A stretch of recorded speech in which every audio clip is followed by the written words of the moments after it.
You're listening to the We Are Libertarians podcast network. Find all of our shows at wearelibertarians.com. Are you a diehard comic book collector? Or maybe a lapsed fan? Maybe even someone who has never picked up a comic book in their life. Hi, I'm Remso Martinez. And I'm Mark Claire. Every single Wednesday at the Second Print Comics podcast, Remso and I take a deep dive into the storylines, character arcs, moments, and events that made us the fans we are today. Tune in every Wednesday for new episodes available on iTunes, Stitcher, Google Play, and wherever else podcasts are available. Check out more from the Second Print Comics podcast at secondprintcomics.com.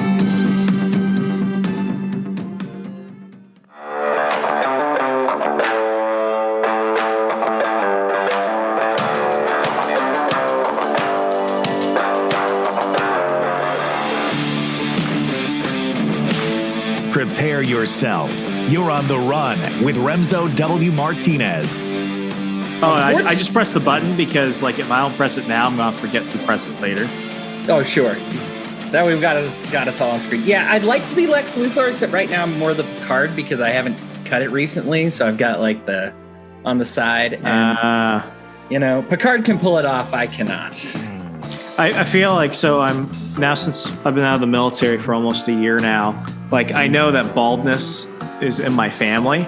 So it's like, I want to keep the sides clean because I hate hair touching my ears. But it's like, I didn't realize I had curly hair because I've been getting flat tops since I was 9. Oh, I mean, I had the 5 head starting in 3rd grade, and I didn't even have eyebrows past high school. So, I mean, I'm just not a hairy breed, unfortunately. Nothing worked out for me, right? Yeah, I mean, I might be the only guy on earth to get the tattooed eyebrows, because that's always a good one. Well, I mean, you could really intimidate people if you're playing poker, because then they'll never know what your expression is. True. There's a hustle in everything. I think I'll just start the show right there. How are you doing, Hodey? Great. How are you doing, Remso? I am doing good. I want to apologize for the 5-minute delay. I feel like nobody needs to know this information, but I might as well tell them. I have been cooking for myself more often since I moved out here to Wisconsin. And for the most part, I think I'm pretty decent. I've cooked a few meals for my fiance when she was here a few weeks ago. I cooked some meals for my friends when they came here a month ago. But have you ever tried hot truffle sauce? No. And it's on the list. I'm not a mushroom guy, but I hear truffle is like a totally different experience. It's like a new thing now. Like a few years ago, there was like the sriracha phase in cooking. And like I always loved sriracha before that. I like spicy foods. My mom's Korean, my dad's Puerto Rican. Spicy food is our only food. But my fiance got me this thing, a hot truffle sauce. And I've been trying to find ways to cook with it because it's intimidating as hell. So I made like a spicy chicken pasta with a whole bunch of like Italian seasoning on there. But for the chicken, I put in what I thought was only like 2 teaspoonfuls of that hot truffle sauce. I'm like, okay, 2 teaspoons for a whole bunch of chicken thighs. I should be okay. I almost fucking died 5 minutes ago because I cooked it about an hour ago. I had everything together and I thought, with the pasta and everything, it's going to distill the heat. It tasted phenomenal, but like I'm sitting on the toilet and at one point I'm just like, this is how I go. I think Zoom reaches the toilet. Your lips are still nice and red. So it's I can't, like, I did try and like, I've been wiping my mouth constantly, but it's like, I'm sweating right now. I don't want to talk about the pants situation. And like, I can feel it. Like when I gave you that 5-minute delay, I was like, I usually never have to explain it, but like, Hodey, I was laying down. I was like, oh God. Like, if I sit up, what's going to happen? I don't know what's going to happen. So like an MMA fighter where your trainer is just like, all right, hang on, give him 5 minutes. He'll be up in 5 minutes, guys, but he needs some time here. Give him a second. I know it's only the first round and he's talking about the phone book, but it's okay. I love that you're cooking now. I got what you see behind me is sourdough bread that I made here. And some guacamole that I like to smear on it. And I had myself a sandwich just now. It sadly lacked the heat. I probably could have used some Treff sauce myself. Just throw like a dash of hot chili peppers on there. Ugh. That sounds really good. I can't do bread. Like, no, I mean, I can do bread. Like I can't make bread by myself because I tried making like focaccia bread by myself and it just turned out to be disgusting. So anyone that can do bread, anyone that can bake, I feel like baking is one of those things where it's like, oh, baking's not that hard. No, baking is way harder than cooking. I had to get a full-on apprenticeship from my brother's wife, Jessie, who is incredible at this, because I am terrible at it. I actually tried to make the starter and that didn't work out. And then I tried to cook it anyway and I couldn't get it to rise. And so I actually, last time I visited Colorado, she was like, all right, step by step, let's do it together. And so now I'm okay, but it took more than a couple of YouTube videos to get there. Dude, I couldn't make scrambled eggs until I was 23. I'm embarrassed to say that. I suck with the eggs, man. I suck with eggs. I always scorch them. They stick to the bottom somehow. I can't do it. Like I'm a big breakfast person. Like 90% of my meals I make for myself somehow have eggs involved. And like I never had the problem of cracking an egg like most people. I feel like I never have to worry about cracking an egg. I've just never had a problem with it.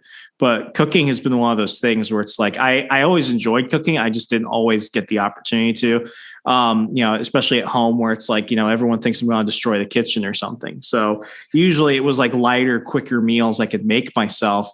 But I remember when I was at Liberty University, and maybe this will tie in a second, but like when I was at Liberty University, I lived in a 4-bedroom quad. So it was like it was like 3-4 bedrooms. And then you had like a common area and a shared kitchen. And I was the only one that cooked. I would grill, I would cook. My go-to was like spaghetti or chili. It was always like one of those two things. And I would grill steaks every once in a while. And I remember like my roommates got to the point where if they knew I was going to cook like on a Friday night or something, they would bring like, steak or chicken or something. And I would just grill for us all. And we'd enjoy a meal. But, it never really got beyond that. So now, the one thing that my fiance and my future mother-in-law did when I was moving out here was they got me a bunch of cookbooks and I had them all dog-eared and bookmarked and I have not looked at any of them. So, I've just got to the point where it's like, this looks good. I guess that measurement's okay. And then you get incidents like the truffle sauce where I sent a text to my fiance. I'm like, I think I'm going to die like Elvis. And she's like, oh God, are you on the toilet? And I'm like, yeah, you get it. Yeah. I think this is happening right now. So yeah, it's just one of those things where I think I've finally gotten to the point in my life where it's like, what doesn't kill me just makes me shit harder. Yeah. Cooking is great for the ego because it's one of those that has immediate gratification. You can write like a book and nobody will say anything. And that took hundreds of hours, thousands of hours of time, spent years on it. But yeah, you cook somebody, spaghetti and meatballs and they're like, oh my goodness, thank you so much. And you're like, how do I get more gratification out of this than writing a book? You got to be kidding me. You hit it right on the head with my 2 books. That's exactly what it's like.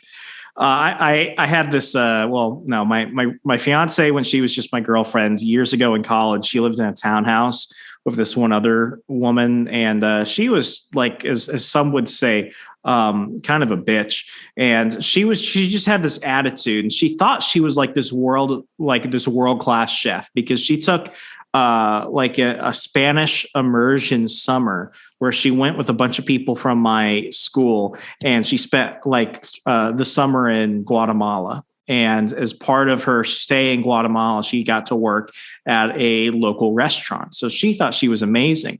But the problem is that she sucked and she didn't know it. But, when I would come over, we had this thing called Fajita Fridays that my girlfriend and I would do. We wanted to, be nice with her. So we would invite her for that because, she's not likable. And we wanted to just be nice. So I go ahead and cook and she would just like a hawk, just like constantly criticize everything I did. And then she would eat my cooking and then she'd be like, oh God. And I always knew what that oh God was because she always liked it. And I made everything. I made Korean food. That was my go-to sometimes. Like I would make, like I call it white man lo mein, where it's just like regular lo mein, just with like spaghetti noodles and stuff. And she'd be like, oh, I don't like foreign food and stuff like this. I'm like, you worked at El Salvadorian kitchen. What the fuck do you mean you don't like foreign food? So she would be like, well, I'll try a bite. And then she takes a bite and she's like, oh God. And then she goes for a bowl. And eventually it got to the point where it's like, you just gotta see what works. As long as it tastes good, no one cares how you made it. There's life beyond chicken nuggets. Are you telling me though, now hold on, to preface the story here, you're telling me there's people that haven't read How to Succeed in Politics and Other Forms of Devil Worship? I find that they're gonna die very hollow lives. I mean, they're gonna, it's their lives are worse off because of that. Uninformed, sad, drab lives. Yeah.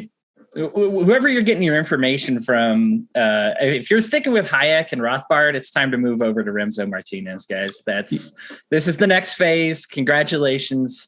You've started the Monopoly board, but it's time to pass go and go around for another round. And you gotta start with Remso on that one. Yeah, I'm like, I call it the plan B phase of life, where it's like when you're listening to me, it's because plan A didn't work out. So we should probably get to plan B. Whereas teenagers running into Walgreens would say, my only hope. But You're at the point where Ron Paul has stopped responding to your tweets, so you need to find a libertarian who will, and that's where I came across, Remso. Everything gotta work. Hodey, I'm not gonna lie, I have to use the restroom. I'll be back in 1 minute. Oh no, have some fun. You want me to riff? Am I riffing? Okay. So Remso, poor dude, is I like him. Funniest guy, of course. If you listen to the show, you probably are aware of that already. He may even cut out everything that I'm going to say here. So this will be fun. I'm actually excited to see this recording to see if he lists what I had to say or not. Remso and I did an earlier episode. You may recognize me. We both attended Liberty University at various times because he's a young pup. I'm much older than him, but had some great experiences there, offered some advice for people graduating college. And now I think we were going to get into kind of faith, which has informed both of our politics, and of course, a little political sidebar as well. Politics is not fun, and it's one of those when it's like whistling while you work. You have to make it fun. Otherwise, you're just not going to talk about it or do it, because I don't think anybody's looking at like Afghanistan and thinking like, oh, that looks like, oh, I can't wait to talk about it. Like if you find yourself excited to talk about abortion or the war in the Middle East, you are a very strange individual. These are not fun subjects to talk about. They're important subjects to talk about. They're good subjects to talk about, but man, like just heavy stuff. And so that's why I think Remso is the best in the biz, because it's like, look, we have to talk about this, right? You have to eat your vegetables, but let's put some cheese on that broccoli, right? Let's do a little butter and fry up some of those onions there, get a good saute going. Because if you have to hammer down some vegetables, you might as well as make it as fun as it can possibly be, even if it is not fun. And people might say, well, you have to have a certain deference about this. You shouldn't be quite so jovial about these heavy things. The thing is, if you're not jovial and you're not happy, these things, you will not be long. You will not talk about these things for very long. It'll be a constant chore. And the thing about politics is it's an optional chore. You can just skip it. And so if you ignore the chore, oh my God, and you skip it, we got Remso back. Thank goodness. Boy, that was a tough one. I hope you were talking the entire time. Were you? The entire time. Okay, because I'm not cutting any of that out. Fantastic. Oh, well, God. everybody will know my secret crush on you now. As if they didn't already. Like, I swear to God, like, I'm going to send you a photo of the hot. You got scared when I said that. I'm going to send you. I'm going to bathroom. Said you're going to give me a photo. I'm like, no. I'm going to send you a photo of that hot truffle sauce to avoid it. That should never be consumed by man. Like, Jesus Christ. Like, people, I'm not even sitting down. I'm literally on my knees as I'm doing this, because I love my listeners so much. But let's not talk about what just happened. I'm just glad this microphone is so good. It only captures one direction. You're one cough away from needing a new couch, is what you're saying. It's bad. Like, if I wince, I'm gonna have to go ahead and get bleach and Windex. But anyway, So you're trying to figure out how to segue. There's no segue with this. It's toilet talk. This is it. This is the podcast. This is what we're doing. This was the struggle. You went to Liberty residentially or online? Online. Okay. At what point did you become a Mormon? I was at people Liberty are listening to this. They're like, what the fuck is he talking about? I'm like, it'll all make sense in a minute. Yeah. I was at Liberty University and I was studying a class about restoration and things to look for. Cause you have the restored churches and non-restored churches nowadays. And they're like, oh, what are some signs? What do you look for in the restored church? What are some promises that the Bible gives about what a restored church is like? I believe this was my, Liberty was really cool. We've talked about this before on the podcast. It's hard for me to say like whether I was a junior or a senior because I only went there for 2 years because they accepted so many of my ACT, SAT scores. That's how it was for me because I had my test. associate's degree when I went there. Awesome. Yeah. So you understand like and so I guess it was probably in between like what I would call my junior and senior year. I did attend through summers and I think it might've been the summer in between there. So that's why I can't figure out exactly which, but I was looking at this and I was like, man, what you're saying about the restoration sounds an awful lot like Mormonism. Like, I mean, we're talking quorums of 70, like the apostle structure, the need to have 12 apostles, the Melchizedek priesthood. Like there was just so many things in the New Testament when it's like, hey, here's what the restored church is going to have. Man, I must have been like Googling my way through that class. This was I mean I don't believe it was I believe it was an optional class and boy I'm trying to it might have even just been like part of another class that was talking about like restored churches in general, but we were talking specifically about the restoration. And I think that's what really did it to me. The professor wasn't even Mormon. It was I was accidentally converted because the more I like kept hearing it, the more I was like, dude, the Mormons are doing all this stuff right now. It sounds like it was already in your head. It was. I mean,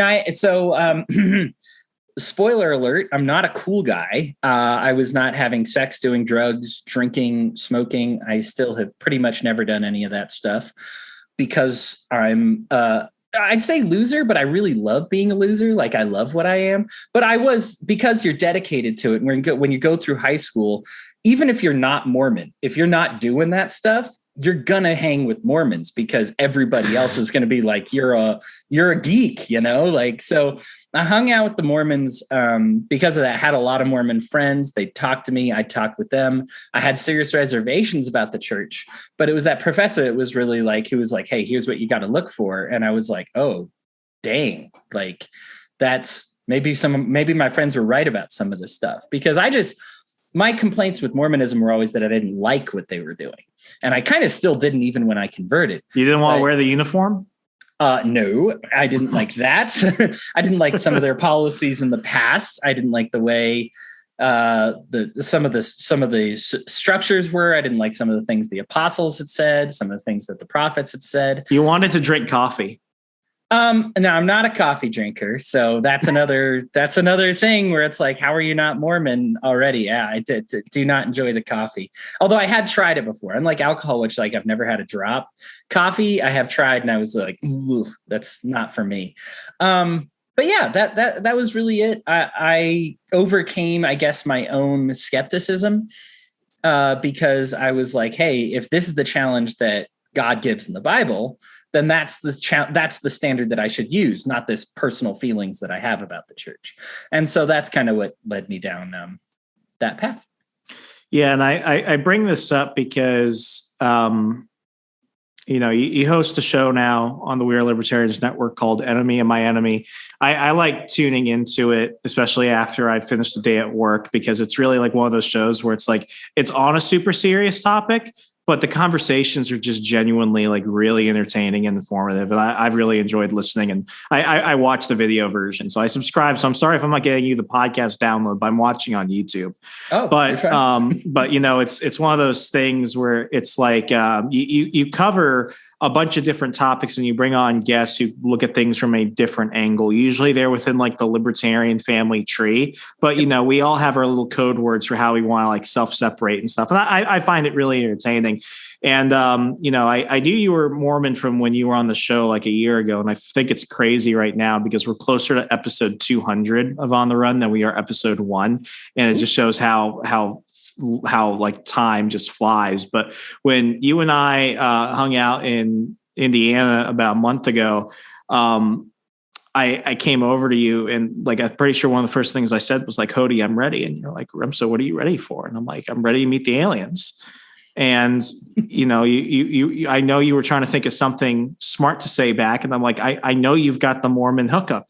And then you pissed me off like no other. And you said, well, I'm not Mormon anymore. And two things came to my head. I'm like, shit, another obstacle in my way. And then the second one was, wait, how does that happen? Usually you don't hear the other way going in that situation. And I know you did an episode on Mormonism for your show. I'll go ahead and link to it, but let's just talk there. You end up getting in while you're in college. Was that around the time that you had converted? Yeah, it was very quick. I decided it was right. I had maybe a couple of talks with some missionaries. It was nothing new. I'd talked to the missionaries before, so I already knew them. I was probably baptized within a month of converting. So it was a quick process. Man. Yeah. I'm just trying to think like what was it like when you were at the point where it's like, wow, I am a Mormon now? What's that like? That's tough. It's one of those that kind of you allow the rumor mill to do its work because you don't exactly want to shout it from the rooftops because there are people that are disappointed or angry or hurt. Converting to Mormonism is not a similar experience like converting to Catholicism or being a Methodist. I'm sure had I done any of those things, my friends and family would have been like, oh, okay, all right, why? I don't care. That's interesting. And it's funny because the parallels between Catholicism and Mormonism are because they're both restored churches are so completely stark. I mean, they are just parallels on parallels, but the one is just considered far worse for various reasons. There are, I guess, legitimate reasons to dislike the LDS Church, which obviously I had, which is why I decided to leave eventually. But I would say it is difficult to single out anything that Mormons do that any other church doesn't do that would make you mad. A lot of generalities that you have to draw. And so it was tough. I mean, like I said, I let the rumor mill do its work. I let kind of a lot of the scary family members find out from somebody else because I'm a coward and I don't like fighting. And I decide I don't prefer confrontation is what my psychologist says that I'm supposed to say. But the truth is I'm a wuss, right? I don't like fighting about it. But I still, so I did what I did and I let them find out how they found out. And I would explain myself after that point. But, hopefully without the news being so stinging, I think if I came out all at once and was like, I'm Mormon, everyone, things probably would have ended really ugly. And things have, I was Mormon and my relationship with my family had repaired even well before I left the LDS church. But, there's some healing there that has to occur and some time that people need to take to deal with that. I can assume there was a lot of in between from when you converted to when you finally left. What how long did that process take and what were some of the factors for that? Boy, because I'm always interested, and I think for a lot of people that I've spoken to about a bunch of different topics, it's always interesting to hear why somebody gets into something, whether it's philosophy, religion, or like a real subculture when it comes to their hobbies. But, when it comes to leaving something, especially when it's not like you were born into it, but you chose to go into something and then you have just such a big withdrawal from it. I always find that really fascinating because I almost think that's harder than getting involved in the first place. Yeah, I mean, it's different. Like being involved, like if you stop playing World of Warcraft, you probably just got bored with it, right? But that's way different than not being Mormon anymore. That takes like an active decision. So it's not something like, oh, I liked cooking for a while and then I stopped. This is one of those that's like stopping entails more than just not doing something anymore. There's a lot of actions and beliefs and things like that take. And mine spent over, I was with the LDS Church for over 15 years. Holy shit. That's like a whole person. Yeah, that thing's almost driving. Right. Yeah. It's in some countries I can give it a cigarette, but yeah, it's one of those. Europe, it's drinking by now. Yeah. I do love the community structure. I think was really, I loved, they have the home teaching where you go and visit fellow members and make sure they're doing all right. That was always really rewarding with me. I love being intellectually challenged, and there's a lot of discussions that go on in the LDS Church that are, it's funny because people say they're very cult-like. Usually to be in a cult, you have to be like charismatic, whereas this is like 3-hour church sessions that never end, led by somebody in their 80s who's kind of droning on. It is not a charismatic experience. It's not something, it's not a cult-like experience. There's some cult-like things, I guess, that you'd say, like the community that builds you up and then kind of wants to keep you in. But I mean, in truth is, when I left, there really wasn't anything. Like I think if you justify anything enough, a lot of things could be described as cult-like. Sure. And I say cult, and when I say cult, like people get offended, but all I mean is like, something that's starkly different than what I think is the canonical sense of what you're talking about. Like, I would, I don't mean this in like an old school way, but like, I think that Mormons are a cult. I think the Amish are a cult, and the Amish are my favorite cult because like you can get so much cheap stuff from them. And, Mormons are nice too. So it's like, do your own thing, man. Like we all got to figure that out. But it's like when you look at the stark differences, I had a lot of all my Mormon friends, ironically, I met in the Army.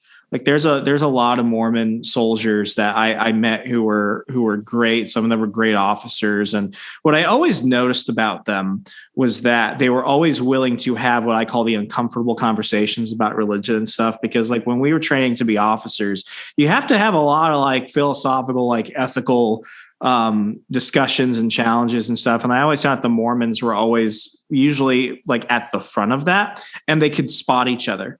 Like they always knew who the others were, and they had community everywhere. And I'm just like, these guys have the hookup. They know where everyone is and where everything is. And if they need something, they can find another Mormon to take care of them. And where the aliens are. And where the alien. Well, none of the fuckers ever told me. I mean, I didn't even believe in the aliens until recently. So that's my fault for not being red pilled enough on that. But it's like, with that, like I would, my concerns about Mormonism, and like they tried to get me in like 2013. So when I was at basic training, I didn't want to clean toilets on Sundays. So if you went to service, for any of the services, you could do that. And they invited me to the Mormon services because, as I found out, they had food. So I was just like, I'll go there. And then when I realized what was really going on, I'm like, I'm gonna go back to like the non-denominational Baptists, secret Baptist service where we're singing, and it's a bit softer theology. And I'll thank you for the donuts, but I'll be good.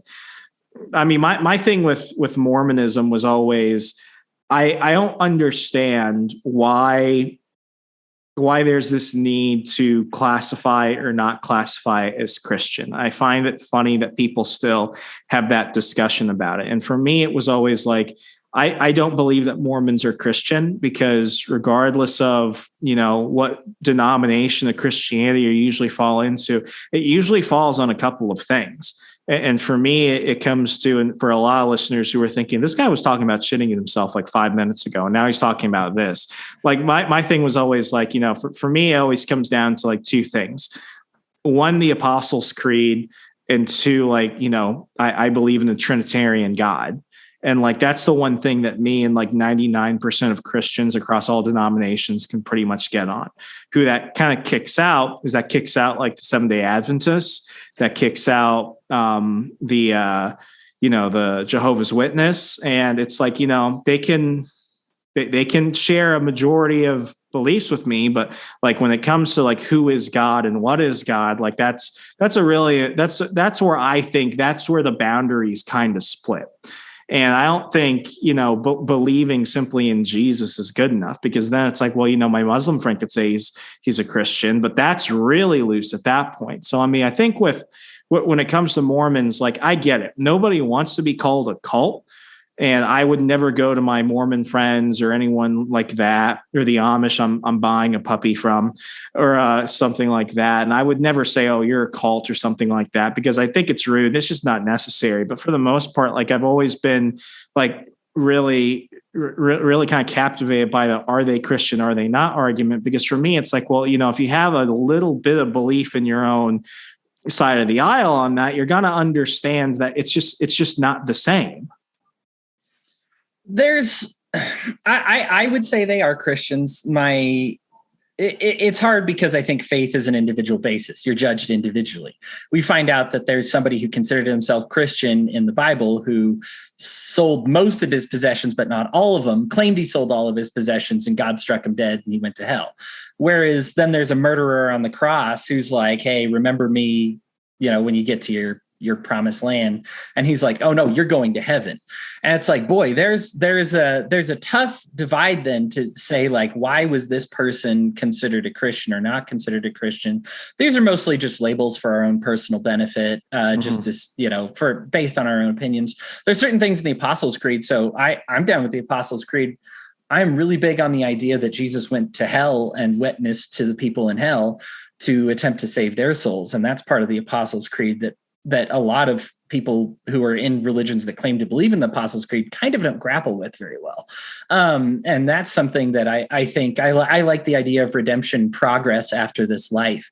There's certain things that I've retained that I kind of learned while I was Mormon that I still find to be true in a Christian sense that I've held on to. There are certain things that I've let go of as well.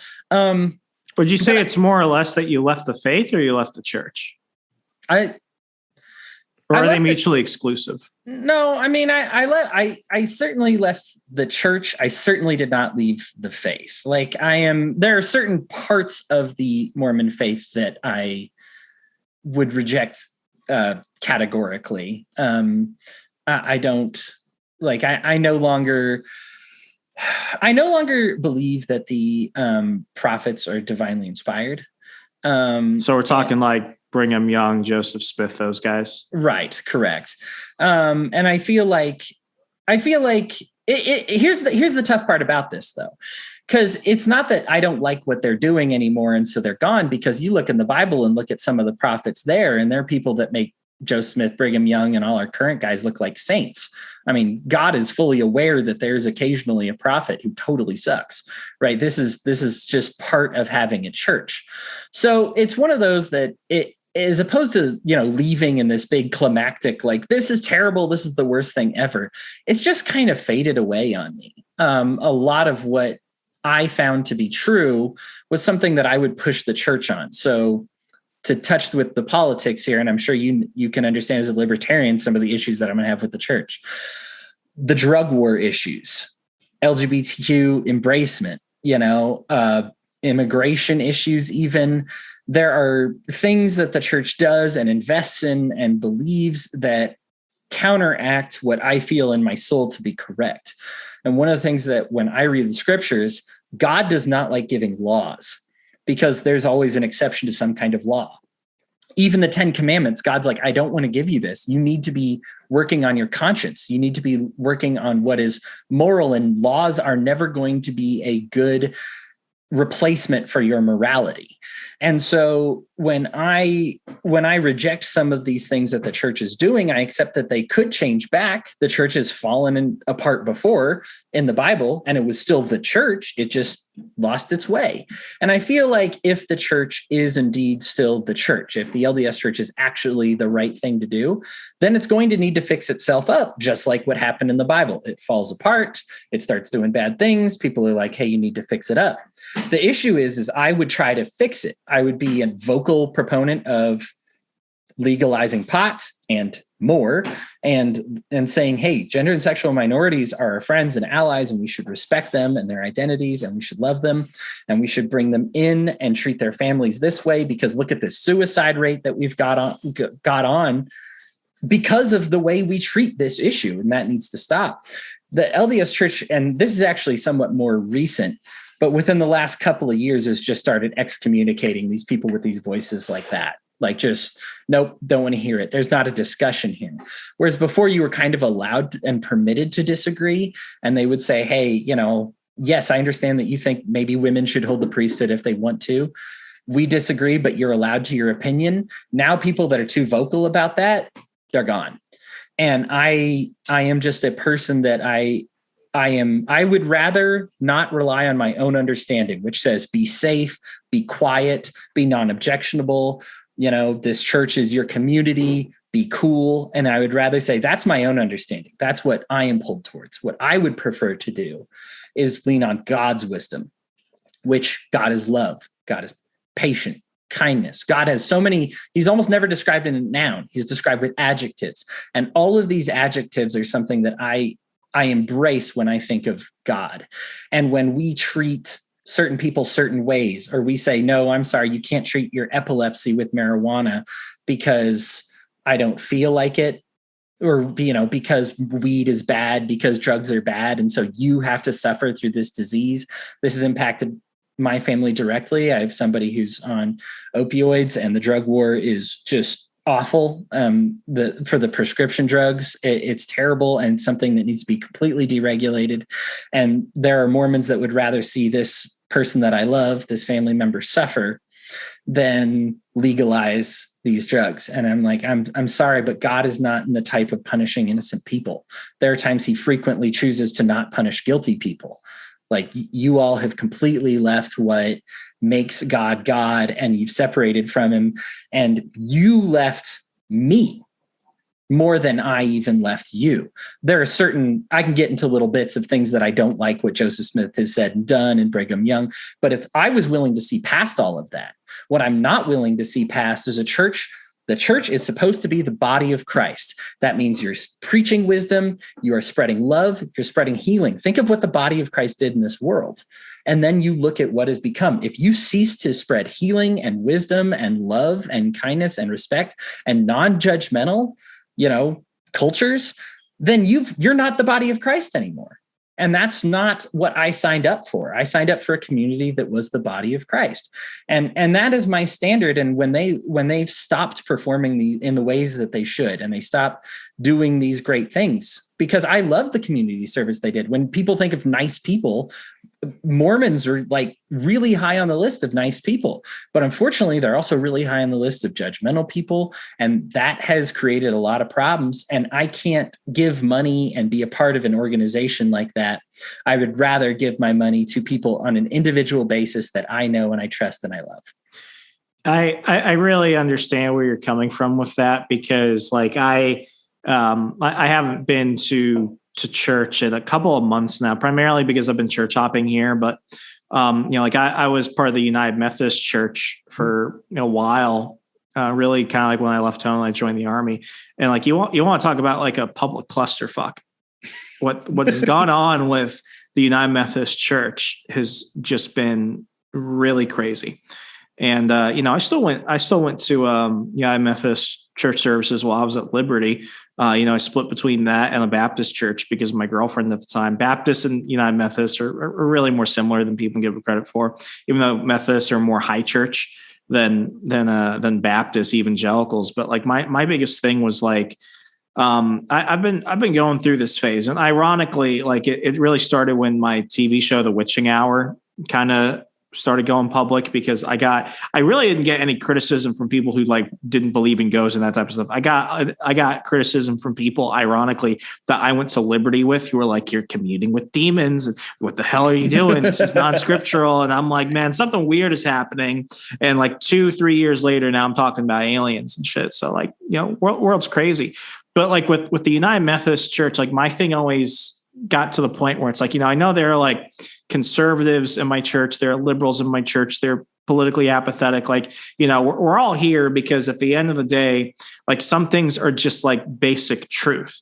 And my issue with the United Methodist Church and with many other churches, like, I could never be part of the Episcopal Church. I could never be part of like the Evangelical Lutheran Church, because my biggest thing was like when it came to basic stuff, that we all were just like, this is a non-argument factor.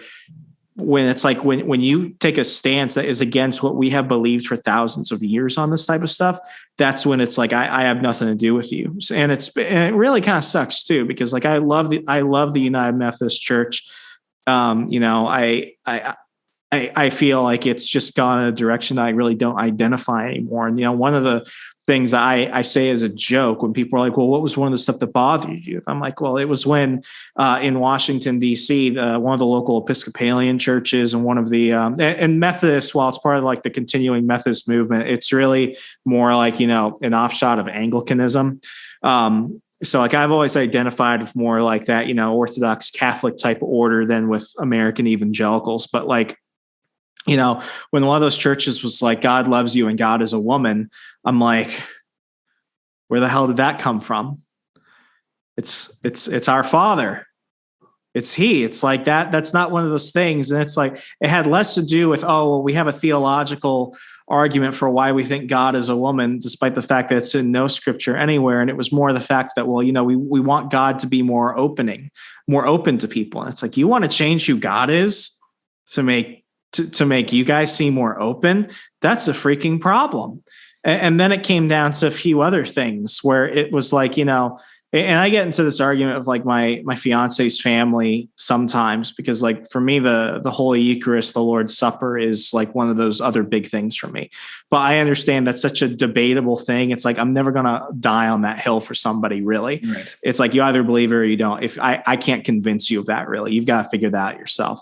But, with that, it's like in the United Methodist Church, there were people saying, well, I don't think the Bible is God inspired. I don't think some of these things really happened. And maybe it's metaphor. And it's like, no, like if it's here, then it's real. And it happened.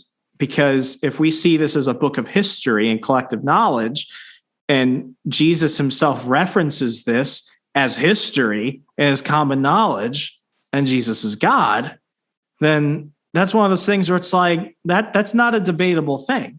And it just slowly kept going further and further. And I mean, I'm not even getting into like the LGBTQ stuff with, women as ministers, because, really the person who played one of the most instrumental roles in my, reawakening, my rebirth in Christianity was a female United Methodist minister. And I love that woman more than I can, define, because she's done so much for my life. So it's not one of those things where I'm like, okay, well, you did so much for me and now I reject you. It's one of those things where it's like, okay, well, now I'm starting to see the slippery slope argument that we say, all those angry people keep talking about, because now it's gotten to the point where it's a church where they just redefine things based off what they think is going to bring them people now. And when you marry yourself to the current age, you divorce yourself from so many other things. And that's one of those areas where it's like, I think as a whole, like, I'm not talking Christianity, but I'm saying like American evangelicalism. It's one of those areas where I definitely see that in decline. And for a lot more mainline Christians going to more Orthodox churches, because while a lot of people say, well, I don't like the structure, I don't like the pomp and circumstance, I think I've gotten to the point where it's like, now I think I understand it, because it's how we've communicated these messages and these stories and these meanings for so many years. And there's a reason why. And, I'm curious, like, what was some of the Mormon theology that you kept with you? I do believe that the Trinity is three separate parts. There's even parts where Jesus, when he's talked about the resurrection and can we talk about the planets? The rapture? Oh gosh. I mean, we can, but that's not something that I'm, as far as like being able to physically visit God, that's one of those that got left behind. I'm sorry. I'm sorry. I'm sorry if you were hoping for me to like defend that part, but yeah. But yeah, like I don't see. There's a part where Jesus even says like the Father knows when the end's coming, but I don't right now. And I'm just like, okay, well that indicates something. And I do see them. I don't think it's like a big deal. Like if I die and I get resurrected and I'm sitting there waiting for judgment and they all happen to be one person, I'm not going to be like, oh no, I hinged my entire faith on them. But like, oh no, yeah, I'm in so much trouble. I didn't believe everything exactly right, but it is one of those that I do find that things make more sense with those being separate entities. I mentioned earlier that I do believe in progress after death. I don't believe in I think they're very big on like levels of heaven. Would you describe it as like purgatory? Well, I don't know that I believe in purgatory, but I do believe that there is a kind of, I guess it would be closest to, there's a paradise and prison before the final judgment, right? According to the scriptures, right? And so I guess spiritual prison is kind of the equivalent of like the purgatory. You're not but paradise kind of is too, right? You're still not judged yet. You're still just hanging out. It's a matter of whether you get to hang out cleaning toilets or whether you get to hang out at the donut buffet, so to speak, Everyone thinks they're going to be like the communal artist. Right. A lot of basket weavers in heaven, it's not enough structural engineers, but I'm sure that's something that'll have to get balanced out in future generations. But I do believe that there's like in the concept of eternal life that things go on forever, that there's not just an end to this universe. I do think that there's more that keeps going even after the descriptions that we have in the Bible. I would say that's probably the closest parts of it. I do think there is a close relationship between faith and works. I do believe that you are completely 100% judged on faith and heart, as the scriptures say.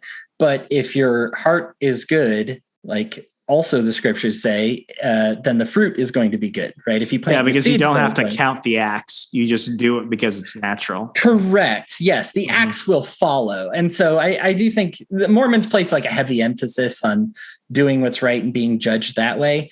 I don't believe that, but I do believe that you will have good works if your heart's in the right place. I don't think that like Osama bin Laden's heart was in the right place, even though he just happened to like mess up all the time, and I think there's some element of like mainstream Christianity where it's like, it's okay, like do whatever the heck you feel like. And who cares about God's wisdom as long as you like say you believe it's. What's that Shakespearean play about the guy who talks to a skull to be or not to be? Oh, Hamlet. Yeah. I never freaking understood about Hamlet was the fact that Hamlet always had to make sure that he caught the king in like an act of sin and he killed him before he could pray. Because like that part where it's like, oh no, I need to make sure that he doesn't pray right after he committed that sin, because then when I kill him, he'll go to heaven. I want to send him to hell. I remember reading that in like 11th grade and I'm like, what the fuck is that? That doesn't make sense at all. He has a chance to assassinate his uncle. He's murdered his father and everything, and passes up because he's like, oh, he's in the middle of prayer. Well, now he's fully saved. And I really need him to go to hell right now. That was one of those things where I'm like, I don't know if I don't understand this or if that's like bad theology right there. Hamlet is by far the most interesting of Shakespeare's plays. I love Shakespeare's tragedies. I find him... I find that Shakespeare is the greatest author of all time, and that's when I would gladly die on that hill. I find his comedies a little too, haha, I'm gay. That's funny, but I do think the tragedies are just absolutely epic, and not all the tragedies like he even defied because everything was either a comedy or a tragedy. He doesn't have a few like The Merchant of Venice where you're like it was serious, but it's not like everybody died in the end. Everybody looks at the end of Macbeth and they're like, this is every Shakespeare play. Hamlet is a fascinating one because that is the only one of Shakespeare's tragedies that we don't know the moral of. Almost all of them, we know the ethic that he's trying to teach. People go right from the beginning and they're like, was Hamlet doing the right thing, the wrong thing? Is the ghost he interacted with the devil, or was it actually his dead father? What was happening? And so that's a fascinating one. Unfortunately, went to the grave with Shakespeare. And so, critics analyze the heck out of Hamlet more than any other play, just because we don't know. And everybody wants to have an opinion on what we don't know about. Yeah. And what I always liked about him, and I think this often goes misunderstood. It's like he understood irony more than anything else. Right. Yep. And like, he's one of the few early, playwrights and authors who like really had a grasp for that. Mm-hmm. And it came natural. It wasn't one of those things where it's like, you have that ironic deadpan comedy where it's like people try and do that. And it's so on the nose. It's not funny, but it's too heavy handed, ham fisted. Yeah. Yeah. And that's one of those things where, like I've been reading and rereading a lot like the Arthurian legends and stuff like that. Mm-hmm. And I always think it's funny how they loop in like, saints and other biblical accounts into the canon of the stories, like Sir Gawain and the Green Knight. The movie just came out. Love the movie. If Dev Patel doesn't get an Oscar, I think we should burn down Hollywood if they don't do that themselves already. But, it's one of those things where it's like, it's just so ingrained and it's understood. And that's why, it's like, as I've drifted more towards like a liturgical higher church type of mindset when it comes to things. It's like, I look back at this and, it's like, this was understood knowledge amongst like the Christian world for a long time. And were there some people that wanted to push it in one way or another? I understand. Yeah, it happened. I look at Beowulf, for example. There's the pagan Beowulf story. And then there's the Beowulf story when it's Christianized. Now, am I going to say, don't read the Christianized version because that was the Catholics attempting to, take over Nordic culture and all that other stuff like that? There's an argument there. I read both and I'm like, I think the Christianized version is better. It's just one of those things. But you see, even with that, it goes down to like, what do we hold and what really defines us? Because I think what's going to happen now, and maybe this has been going on for decades, and I'm at the point now where I just kind of realize it. It's like, I think you're going to see a large portion of people go towards more, I'm not going to say stricter churches, but more formal religious organizations, because they want to just be told that this is it. And it's been like this since forever. And we're not going to question it, because they just want to feel like there's safety in some absolute answer. And I know people who have become Mormons over the past couple of years. And I almost feel like, if it wasn't the Mormon friends that invited them to a Mormon temple, how would it have been if it were a Catholic friend who had done that? Or maybe a Jewish friend who had done that, or a Muslim friend? Like, I wonder if it was necessarily that they found just, a lot of theology and a lot of religious community that they just really happen to jive with, or if it was just a matter of they're at a point in their life where they just want to feel that they're part of something that's been around for a while and is solid. There's you opened up so many good points here. I barely even know where to start. I don't have to shit anymore. So you have my undivided attention. Fantastic. There's a lot of stories. I'm glad you opened up with the Arthurian legends that have multiple meanings. You look at something, and probably one of the most famous versions we have of like the Knights of the Round Table story is the Once and Future King. And that's a book just kind of purely about fatalism. The author took the story of Arthur and made it so that kind of fit their values. You look at this with mythology all the time. Everybody's got their own version of like Prometheus or, Zeus and Hera and Persephone and some of these examples. And there's so many different stories about these, and you can take a story and tell it in a certain way and make it your own. Mm-hmm. And this was so big. I mean, when the Greeks, and they were some of the first to explore kind of deep, heavy psychology, and they would often use these mythological ways to explain it. And like you said, you still have a preferred version, right? Like you find that you read the Christianized version of Beowulf and you're like, this rings true to me. This other one does not. And I think that it's okay to do that, because what we do is we take these examples of these mythologies and we say like, well, does everybody really want to, like, was everybody really, were all the Greeks, I'll take the story of Medusa, right? One of the earliest versions that we have is that Medusa is kind of a symbol for a woman's vagina. And the sword is like your wiener. And you don't want to look directly at the vagina because it's kind of like gross to you. And there's a lot of homoerotic stuff happening within the stories of Medusa. And this was written intentionally this way.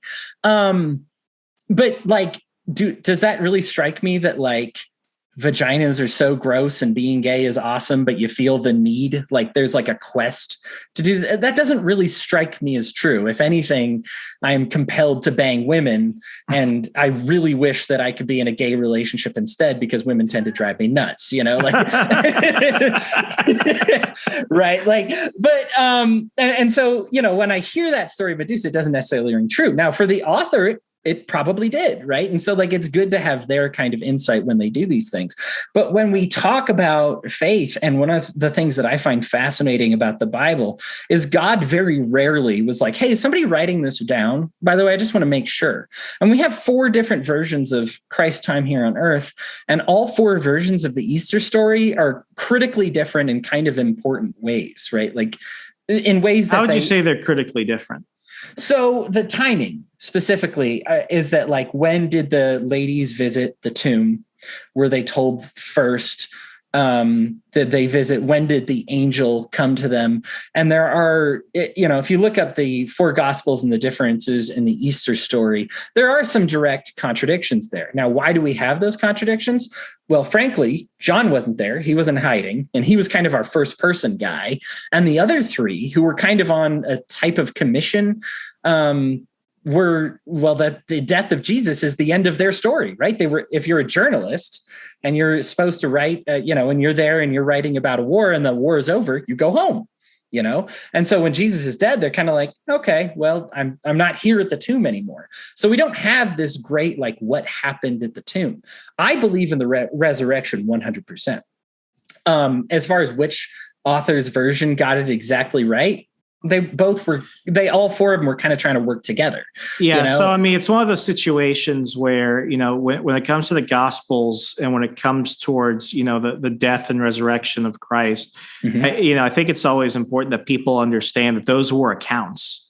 And just like any eyewitness account, you're going to remember certain things, and you might even remember it a different way. It doesn't make it not true. It just means that it's not always factually 100% accurate.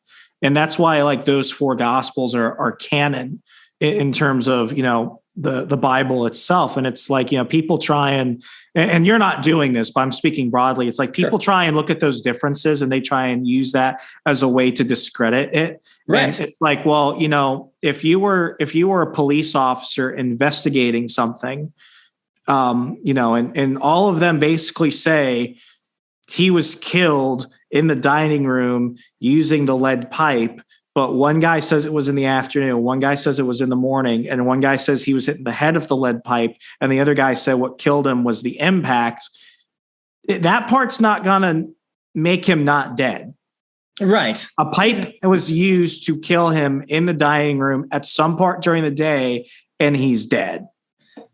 Some of the most impactful stories that I find that confirm the biblical account to me is the depiction of the enemies of Christ. Is when they say, like, yeah, he resurrected some dead bodies. It must be devils. I hate it when he does this kind of thing. Tons of accounts from historians when Christ died, and they talk about, like, dead prophets and holy people walking the land.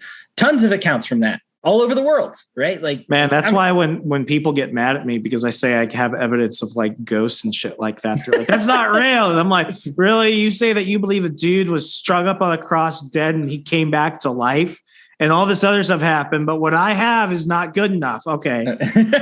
That's a whole other thing, but it's one of those things where it's like they try and divorce the supernatural elements. And it's like, no, that you either get it or you don't. Yeah. And there's and so I think if you take all those ideas and you kind of put them together, you get a sense of what happened. Now, sometimes Christians do, especially when we profess that the Bible itself is the word of God. The trouble is we actually mess that up several times, because there's time when God looks at his, like, laws that were preached in the Old Testament and then goes, why are you practicing this? And they're like, well, the Levites told us. And he's like, that's not law. I don't know why you're doing that. That's dumb. And so you're like, okay, well, then I have part here where the Levites wrote in the Bible that I should do this. And then God saying that it's dumb to do this. So as far as it being the word of God, I don't think that's necessarily completely untrue, but we do have to take into account, like, when somebody prefaces something, who's saying it? Why are they saying it? did God plan on having this imperfect thing in later or here now so that later he could come along and be like, see what happens when you act on these imperfect things? Paul, and you talked about women in the clergy, prefaces that whole thing by saying, hey, this is just my opinion, by the way, and it's weird. So it's like, if I have Paul's opinion stuck in here, but I'm reading the word of God, then what is it? Is it God's law because it managed to survive and Paul managed to put it in his epistles, and so that's there? Or did he intentionally leave in the fact that he's like, I'm going to allow Paul to keep his opinion in my Bible, which is the word of God? I would lean on, I disagree with you on half of that, but the other half I understand. And when it comes to like, when people are like, well, it's either all God or not God, I still believe it's all God. I believe that if he didn't want it in there, it wouldn't be in there. But it's also one of those things where it's like, let's look at it. It's a history book. It's a book of poems and songs. It's a book of gospel accounts. And that's a book of letters. And it's all put in the singular canonical biblioteca. That's where we get Bible from. And, I think where a lot of people, when they're going into like a New Testament survey or an Old Testament survey, is that you need to understand the political and cultural climate. You need to understand what was going through their minds and what was correct and incorrect in order to understand the context of everything else. So that's when they go into like, after Exodus, and when you're getting into like, how to be a proper Jew and everything, it's like that had to be in there. So that way, when you're reading like Galatians and stuff like that, and Paul is saying you don't first need to become Jewish to be a Christian, that's not suddenly saying, oh, none of that stuff matters. You don't have to worry about it. You have to understand the context to understand the end of that. And everything is a providing of context. So that way you see the evolution in that. And when it comes to that, it's like, maybe some stuff is an opinion, maybe it's not, but it was all important for us to understand and maybe even have some of those discussions. Now, I think, and this was the one thing where it was like, this was where me and my Mormon friends really did disconnect. So this was like, okay, I think this is where we found the schism point. When they say like the Bible has been corrupted and that there have been so many translations and stuff like that, that's what the problem is. It's like, like there are some versions of the Bible that were published later where it's like, everyone kind of looks at that and we're like, he took a word and he completely switched it. And that's not cool, man. But this idea of it being updated to, be understood throughout the times, that was never an issue. That's not necessarily the same, because whether you go from like, Hebrew text to Aramaic to thousands of years and King James Bible to now, New International or Christian Standard Version, even though the words might not be exact, they still carry the same meaning. It's still the same story. It's still the same purpose. And with Mormons specifically, like I've read the Book of Mormon. I have one on my bookshelf. I've looked through it. And there are some parts where as I looked at it, I'm like, this isn't just a different word or a different, understanding of context. This is completely different. I do not like when people say, oh, the Bible's been translated so many times, who knows anymore? That like incites laziness. And I hate that. Because it's not factually true. Well, and what it does is it makes people say, okay, so I shouldn't care about the Bible. As you want to go on for like an extra 20 minutes? Are you cool with that? Yeah, that's fine. Okay, cool. Just making sure. As opposed to a challenge, right? Which says like, okay, I don't know if these words are exactly right. Let's examine history. Let's do the work. I use an interlinear Bible because it has the most ancient versions that we can find, along with the English version on it as well. And so I like this because what I can do is I can compare the words. I can look at the ancient versions that we have. The interlinear Bible is constantly updated. It's got all that great Hebrew, Aramaic, and Greek in there that we can find, and of course, there's not original copies of everything. I don't have Samuel's fingerprints all over Exodus or anything. But, we can find these ancient versions and see how it changed. I get no small amount of joy that the Catholic Church's most evil doings were undone by the book that the Catholic Church preserved because they preserved it too well. They could have very easily just been like, you know what? This makes us look terrible. When Luther's looking at the theses, they could be like, let's get rid of it. Let's change it. Let's do it. But they weren't able to do so. Not only did they not do it, this is another misconception that like the Catholic Church had complete power over the Bible for a while. Thomas was commissioned to go to India. That's like the most ancient versions of churches of Christianity that still exist to this day are actually in India. Mm-hmm. And they had versions of these scriptures as well. And so like the idea that they could change it to whatever they want to, as though they had some monopolistic power over it, is inaccurate. And the other thing is, as I said earlier, we have witnesses that can confirm many of these. I feel so bad for Thomas. Not. I don't mean to interrupt, but it's like not only is he remembered as like doubting Thomas, but also when he went to India, he was speared to death. Yeah, it's like, man, he got such a raw deal. I mean, they all got a raw deal, but he really got a raw deal. Well, I mean, John was the only one not martyred, and yeah, unfortunately, Thomas, had to move and get martyred. At least the others got to die at home, right? Didn't they throw James off the temple? You know, there's Jesus' own brother gets tossed off, and it's like, well, that's hardcore, right there. Right, Peter getting crucified upside down, and like, yeah, there's. These are rough examples, right? But this also goes to show like these people how fervently they believed in this word and this and in the scriptures, and even if not the scriptures, and they believed in the message of Christ. Mm-hmm. And I think that for me, the culture that Christ lived is something that is. We can argue about small theaturgical stuff all day and just debate about whether this is right or that is right. But the funny thing is that's not what Christ did when he came to the earth. He wasn't like, let's hash out these little things. In fact, when there were these little things, the Pharisees came up to him. This is one of my favorite stories in the Bible is they're like, okay, well, we're supposed to walk to the synagogue every day and not deviate. And he's like, okay, yeah. And he's like, but my animal is dying. So do I just let my animal die? And he's like, no, this is common sense, right? Like this is your conscience. If the law is telling you to do something that your conscience does not like, you do what your conscience tells you to do, you know? And I really love that story because that so emanates with all of what Christ did was he wasn't sitting around worried about the laws, even though he was a master of the law. He was great at explaining them to the Pharisees. In fact, the way kind of Jesus came on the map was by schooling the Pharisees when he was a little kid at their own temple, right? And be like, let me tell you about like some of these stories. But what it was is he was like, why do we have the laws? What is all this leading up to? What is all this?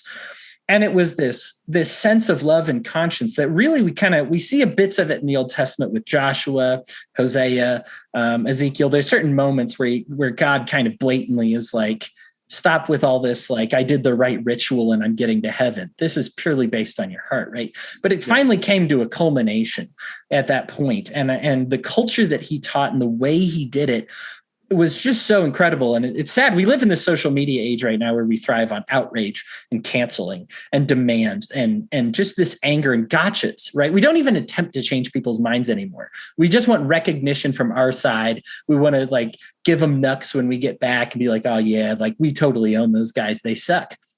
And really, this was a man who said Zacchaeus, tax collector, one of the most regarded as one of the most evil people, not only by Jewish law, but by everybody, right? Like, and even the Jews didn't like it. And he said, like, no, man, let's hang out with that person because it is not, and this is so important, it is not good that cannot exist in the presence of evil. This even goes back to your ghost story. It is evil that can't exist in the presence of good.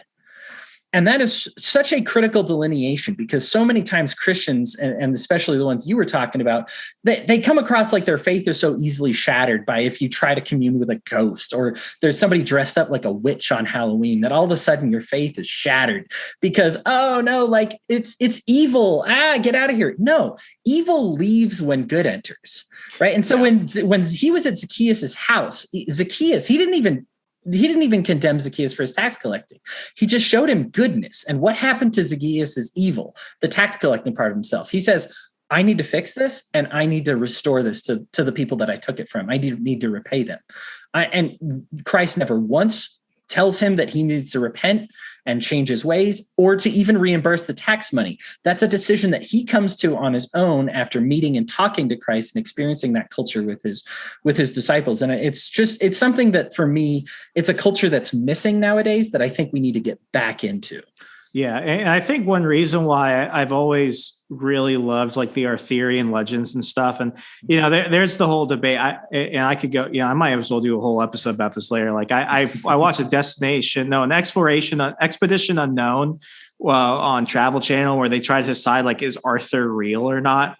And I find that less to be the important thing, because there are really good cases that he was absolutely not real, and there's also a good case for him that he was real. I think that's the less important thing, because I see Arthur as almost kind of like Superman in the case, because like they're all different versions of a same canonical person. Like with Arthur, I always saw him as like a King David. And, when we look at all the most perfect people, God literally said, David is a man after my own heart. Yep. And then we look at him and he's like, he's like a politician. He fucked up all the time.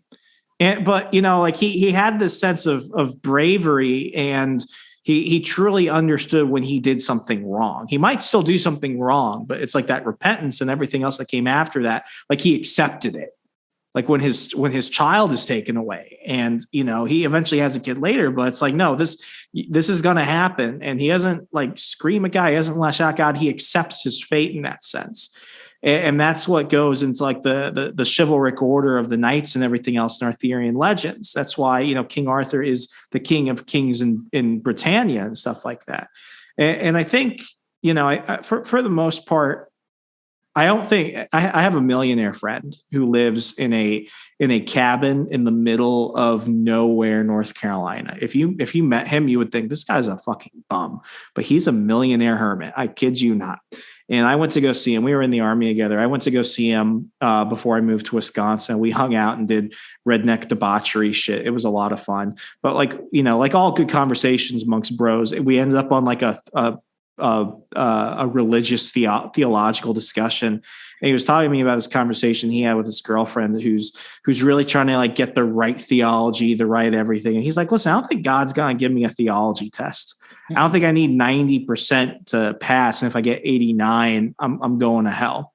I think if you understand the basics of it, and, ultimately he's going to look at you and he's going to be like, did you know me? Did you pursue me? Did you proclaim my name, and did you live a good life? I think that's where it's ultimately going to come down. So, I mean, that's why, like, some of my more evangelical friends, when I talk about like the Lord's Supper and stuff like that, like they want to get into an argument with me.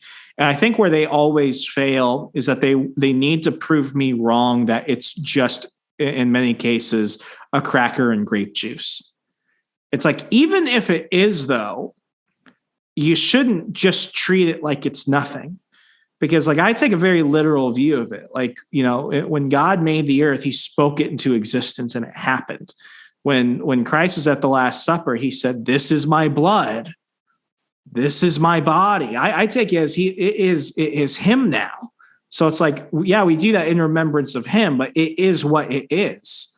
We should treat it very, very, very special in that sense.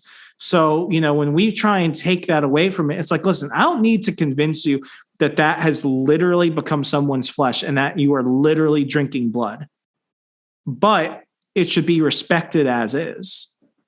And when we begin to lose that importance, that's where I think, going back to, it's like, if we don't agree to at least accept the mystery of it, that's where a lot of things are going to just go downhill. Because if you just toss the crackers down, wipe your mouth and stuff like that, if you have the giant stack of little grape juice containers in the trash can and stuff, like that's not, I would not see that as respectful.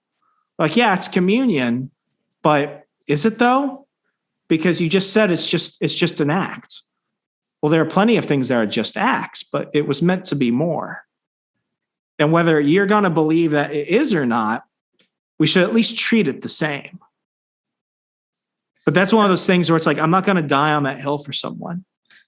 Right. Yeah. I like what you said about it not being a written test, because it's we have so many examples in the scriptures. And like I said, it's hard for us to make sense of them if we try to apply a single rule on who gets into heaven and hell. There are 3 times the apostles ask Jesus how, like, hey, because believe it or not, this was important to them too. They wanted to make sure they were going to heaven, right? So they're like, hey, how does this happen? And all 3 times he mentions forgiving somebody else or being non-judgmental against other people, and being like a good neighbor. Right. And so these are, in no instance is he like, oh, well, make sure you do this X and Y, make sure you believe in X, Y, and Z, make sure you do, like these hard line things. It's really just a matter. It's like he also whipped the money changers. Oh yeah. Well, there's plenty of judgment in that scene. It's and this goes to the libertarian to me, where it's like, do what you want in your own house, but you can't do what you want in God's house. Like you on my turf now. I'm all about peace and love, but if you come into my house looking to do some damage or looking to steal something, remember, this is David's great grandson. He gonna whip your ass. David's a great libertarian example because he is a man like none other who is after God's own heart and still got corrupted by politics. So that should tell you, are we ever going to get the perfect politician? Probably not, right? So that's why do we keep searching for it? But this love and this like non-judgmental and this forgiveness and this goodness, right, seems to be a better indicator for Christ of who gets to heaven than any other thing that we've tried to manually establish. And that's where like churches get along. And that's why I think where it gets scary, to go back to the Mormon thing for me, where it gets really scary for me with the Mormons as far as like, are we going to heaven, is sometimes they do try to justify it in other ways in terms of earning it.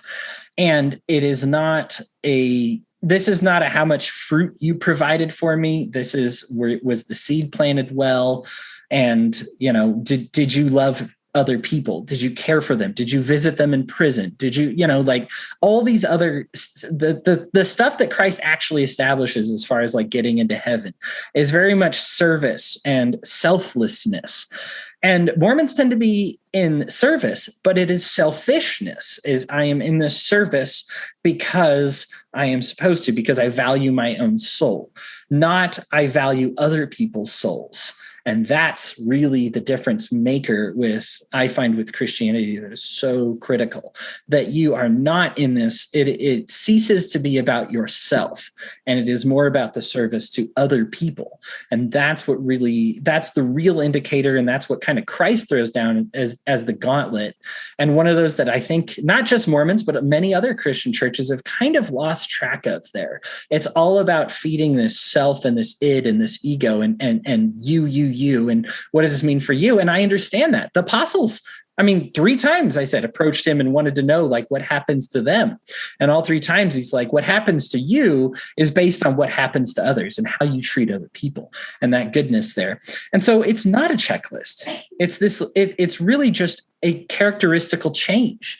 It's this remaking. It's this new creation, the way they describe it in the Bible, where you broken down and became something different and became something new. Right? To just change these behaviors in these ways. It doesn't even describe what is new about you. There are different jars for different purposes. God's not trying to make everybody into the same jar, right? When he breaks the clay down and you get remade, it's not like everybody's just this perfect little pot.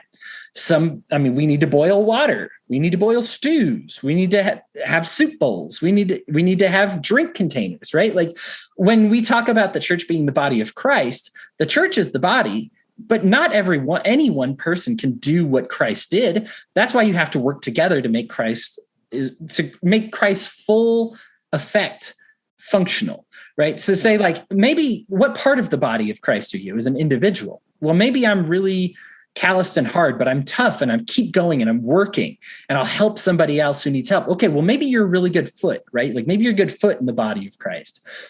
That's great. Be a good foot, but then pair with somebody else who's a good eye. Some Christians are so great at seeing things, visualizing. They have these visions. They have these connections. I don't have those, but that's okay because I can connect with the ones that do. This is why we all have different spiritual gifts. Christ says right off the bat, he gives an analogy of it, but we don't have even talents. Not everybody is the same. right? This is Christ was not a socialist when he gave out our different abilities. Some people got the shaft and some people got a lot, and that's just how it was. But what matters is, did we contribute what we were given back into that body of Christ? And I think that that's our challenge for Christians kind of in the modern era, and especially a challenge for kind of Mormons, I find right now.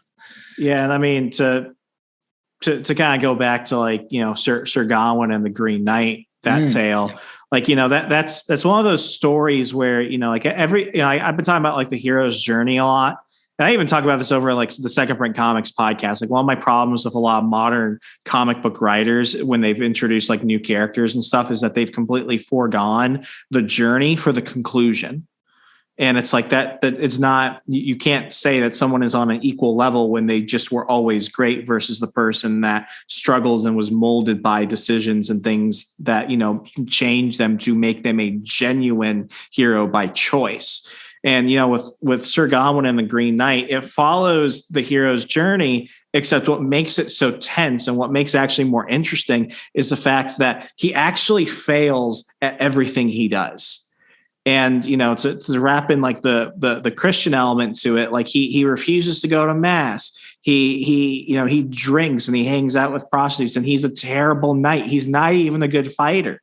And when he goes off on his journey, like, yeah, he completes stuff, but he's not kind to strangers. He can't fight them when they decide to mug him. When he meets Saint Winifred and he has to go collect her head from the bottom of the lake, he's like, well, what's in it for me? And she's like, why would you even ask that? You're a knight. What the fuck is wrong with you, bro? And he lies to the Lord, and he even though he doesn't sleep with the Lord's lady, like he's still not decent. In the film, they went a grotesque way with that, but that was funny compared to just the original story. But like he fails throughout it. So if you're accustomed to all the other knights who went on their hero's journey, who you saw the progression, and then you look at Gawain, you're like, God, this guy fucking sucks. So then when he goes to the Green Knight and he's supposed to get his head cut off because that's what he did to the Green Knight a year ago, that's the moment where it's like, did he learn anything or not? And what he does is that belt that was given to him that had the witches and enchantress that was supposed to save him, he tosses it off, because at the end of the day, like he could easily run away and go back and tell everyone he killed the Green Knight and he could go on to become king and all this other stuff. But Gawain accepts. It's like, but I will know. But I will know. And it doesn't matter that nobody's here to see me. I will know. So in that last moment, that's when the Green Knight is like, good job, good night. Because at the end of the day, the whole thing was a test. To spoil it for people, like the whole thing was a test. Like Gawain does not get his head cut off. But even though in the movie, they kind of leave it on a cliffhanger. But like in the story, it's like it was a test. And even though he failed all those times, he still took something from it. And in the moment where it was just him, he showed integrity. And he genuinely made the change and was willing to die in truth. And that's why I think that story, even though like he's not the most noblest of knights, and even though he does have a change later, it's like that's why that Arthurian story I think matters now more than ever before, because it's like, you're going to get to the point where you're in that moment where nobody else is going to be able to tell the truth except you. And you either accept it and the full consequences, or you don't. Yep. And I think that's why a lot of people, they see more of themselves in Gawain than they do in Lancelot. Because even though Lancelot went on the journey, Lancelot still had a lot going for him. Gawain didn't. He didn't fight in wars. He didn't slay dragons. He had no story. That's why when he came back to the Knights of the Round Table and they're like, you still have your head. He's like, guys, let me just explain to you what happened. And even though he failed 99% of the time, it was the time when it mattered that they remembered him for. And they called him noble. Yeah. When you quit smoking, it's not something like you put down a cigarette and you're done forever. Even if it's the last cigarette you smoke, there's mental grappling to be done afterwards. One of the best parts about the story of Gawain and the Green Knight is it's a journey of morality and developing that morality. Oh, we treat morality like you have it or you don't nowadays, right? Like integrity is either like, well, either you got it or you don't. And if you don't, you're a piece of crap, right? Like we look at this with like racism occasionally, where we say either you're a racist or you're not. And if you are a racist, you're a piece of crap and get out of my sight. Or if you're not, then I love you and you're the best person ever and coddle, coddle, coddle, right? And instead it's like, there needs to be more stories like that show the development from a place of saying I have this problem. I smoke. I'm a racist. I'm a Republican, whatever it may be, to all of a sudden it's like, oh, okay, I'm a non-smoker.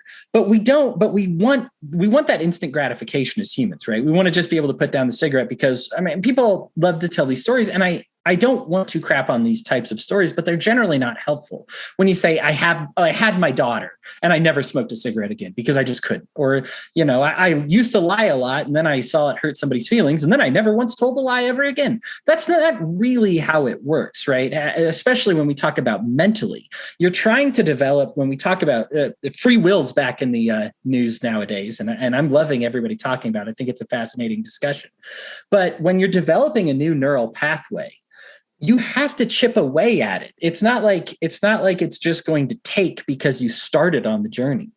Your brain is still going to do what it's always done unless you're fighting it every step of the way. And you only have so much energy in your own mind. It's not a matter of people take this as a matter of personal weakness to say, like, I don't know why I saw this truth, but I wasn't able to accept it for years or weeks or months or whatever it was. But it takes energy to craft a new neural pathway. It takes literal energy, and you only have so much in a day. So to get from you can see the synapse that you want to go to, like a place of goodness, and it still takes work to get there. So when we have this moral idea, when we say, like, I want to become a good person, when we take the Gowing journey, we want to become better, but we keep having all these pitfalls and all these mistakes. Yeah, that's the journey. That's the human experience. We know of one person in the Bible who was ever perfect, and God yeeted him up to the skies, right? Like, God doesn't keep you around if you're perfect. If you're done and you have nothing left to refine, it's over. This is all a big journey. And so to treat people with kind of critically and cruelty when they are unable to just immediately become good, that is the wrong way to go about it. You know, like, we need to have less people that talk about what morality is, because I think a lot of us know, right? Like, you've established your camp of what you find moral, right? I don't need somebody to tell me that most people don't think racism is good, right? But we're aware that most people have these inherent biases. That's simply a byproduct of intelligence. So what we need is less people to say, stop being racist, and more people to take you from the journey of what it's like to defeat your own inherent biases, how to overcome them. Even with some very intellectual people that recognize, like, racism's a problem, they don't spend enough time to talk about how you overcome your inherent biases. They just try to prove that they exist. Okay, well, now what? Now now that you prove to me that it's very difficult to not be, like, a racist, even if, and I'm not just talking about white people either, everybody's racist. Like, it's just the way it is with the patterns, right? And against various races, you have preconceived notions. To not have a preconceived notion about looks, you have to completely have no spatial awareness at all. You would be. I openly admit that I hate furries. Okay, well, so we need to get you into a good furry place. So how do we start? Maybe I wear a foxtail. No. Just kidding. I mean, you get my point. Yeah, I get my point is just, we kind of see the morality, but we don't have enough people to take us down the journey. I think Jordan Peterson touches on this a lot, where it's like, what is that journey like from getting there? And I think if you don't like Jordan Peterson, I totally get why. I find him to be kind of when in regards to history. I mean, I only even bring him up because I think he's associated with it because he just became more recently popular. But, you know, like, it's Joseph Campbell, it's C.S. Lewis, it's it's Tolkien. Like, this has been around for so long, and that's why, you know, like, it's biblical, it's all of those things. Like, a lot of religions have it. Like, you have it going back to, like, Roman mythology. Like, the journey always mattered, and I think that with a lot of people, it's like, you know, if and I say it on the show enough times, but it's like, you know, the destination's important, but that shouldn't discount that the journey is just as important. Yes. Right. Awesome. Oh my goodness. And I mean, I'm even cool to let this be the last thing I say, but just like Frodo, he didn't get the ring and then look to his left and toss it off the mountain, right? Like, people tried that, right? Gimli took his axe and was like, destroy the ring, bam. It didn't work, right? Like, it doesn't work. So, like, when we talk about working on ourselves, yeah, That takes work. It takes a long time. I think we all know ourselves. And I think if you're hearing my voice, close your eyes, you think of yourself and you just say, like, what are some like problems that I have?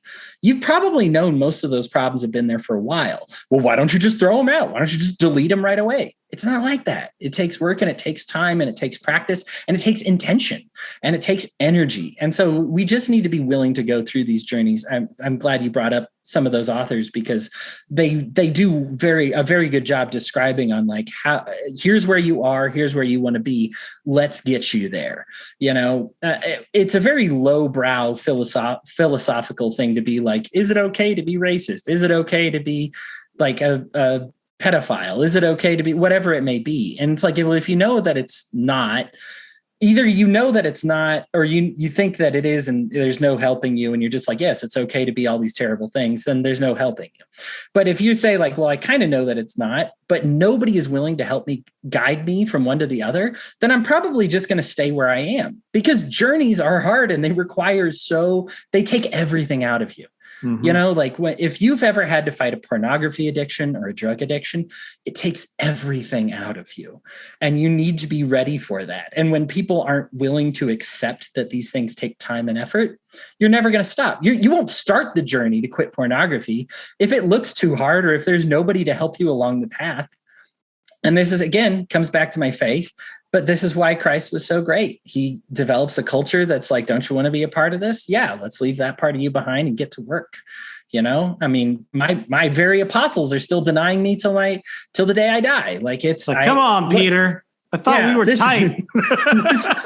It's hard. If it was hard for Peter, it's hard for you. You know, so like, let's just accept that these things are difficult and that there's work to be done. And I think that that's something that our faith can certainly help us with. And if enough of us believe in it together, we can actually create cultures around this. But Christianity right now, man, disarray. Yeah. And I mean, I think that's where a lot of people get lost, because it's like everyone thinks they're immediately the hero. And it's like, if you think you're immediately the hero right now, history kind of shows that that's probably not the case. Because a lot of bad people thought they were the heroes in many circumstances, but it's coming through the struggle. It's allowing yourself to be open to the challenges and to the journey, where when you get to the point, you won't think, wow, I'm the hero. You'll be like, wow, I've done something. And oh my gosh, I'm the hero. It's that moment. It's that Gawain moment. Yeah. It's like that for so many people. But, Hodey, we got to have a whole episode about like Arthurian legends and shit and nerd out about something later. Hey, if people want to go ahead and check out your show and everything else, when does it come on? How could they do so? We record it various days throughout the week, but it's called Enemy of My Enemy. We have left, right, and center libertarians. We try to have one on every show. We talk about current events and major topics, and it's very important to me that we get points of view on every side of a topic. So we just talked about the nuclear bomb the other day, and we had somebody who was pro dropping the bomb and people who were against dropping the bomb. And I love debate. And I find that every side, even if it doesn't convince us, it adds some validity to the perspective and an ability to understand where they're coming from. And it's something that I was just so passionate about that I created a show based around, and it's going swimmingly. But yeah, Enemy of My Enemy, search for it. We're on all the major podcast players. Even if you click on it for 2 seconds and don't listen to it, I get paid based on your downloads. So just click it, see if it's for you. If it's not for you, that's totally cool. Everybody's got their own shtick. Some of the episodes aren't even for me. So, you just find what you like. But Remso, thank you so much for having me on, man. I love On the Run. You have such fascinating people on here. I'm probably one of the biggest doofuses, but I absolutely, I love that you bring an element of fun and discussion that isn't tedious. I guess like a lot of times you finish, do you ever finish like having a debate with somebody and you're like you exhale and you're like, okay, I had to go eat and smoke. I don't like debating. I find myself more curious than I am confrontational, because like people are like, I didn't think I was going to have a good conversation with you because I know your stances on things. And it's like, what I've always found is that I don't want to I feel like if you debate somebody with the intention of immediately changing your mind, then you're going to see like a win at all cost mentality. But I mean, half the time the confusion comes from just a lack of understanding. And if you're right, hopefully the person is honest with themselves enough that they'll change. I apply that to everyone. I apply that to myself. And when it comes to this stuff, like, I'm like, I consider myself a moron in a lot of cases. And it's like, I just want to understand things better. And I understand that, frankly, I think the one thing that I have that a lot of people don't have is that I have very little to no shame, and that I'll ask questions and talk about things that other people might not want to say out loud. And it's one of those things where, like I had Logan Albright is I consider him a really good friend and a mentor of mine. And, he's a freaking like Nordic pagan. And we were having a conversation about like religion. Wow. And he's like, well, everyone finds their own journey. And he was baiting me to say what a lot of people try and bait Christians to say, which is, am I going to hell? And I was like, Logan, based off what you believe and based off what I believe, you're probably going to hell.